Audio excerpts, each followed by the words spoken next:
Imagine what you would do with 1 year's salary. In John chapter 12, we're told that Jesus was anointed with a fragrant perfume that was valued at 300 denarii. That was basically the equivalent of 1 year's salary for the common working man. Judas saw that happen, and Judas began to complain and say, "Why wasn't this sold and then the profit given to the poor?"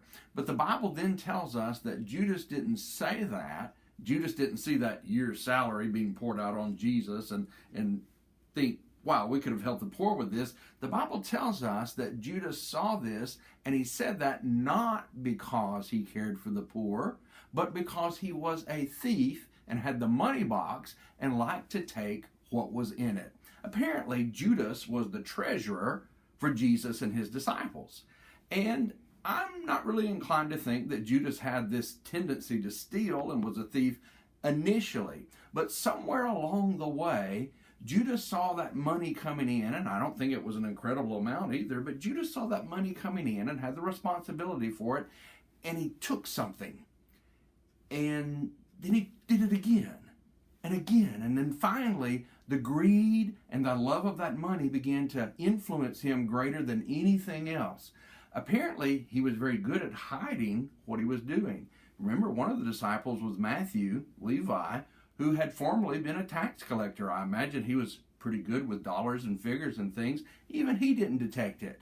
But Judas was taking the money because, as the Bible tells us in 1 Timothy 6, verse 10, he developed a love of money. Money isn't the problem.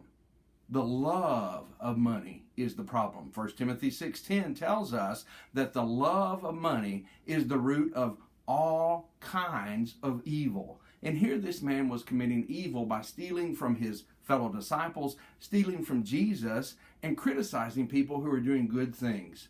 Now we have to look at our own lives and say, what's my relationship with my money? Do I love my money too much? Am I stealing from my fellow disciples? Am I stealing from Jesus?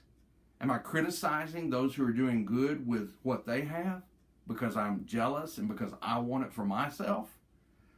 Love Jesus, not money.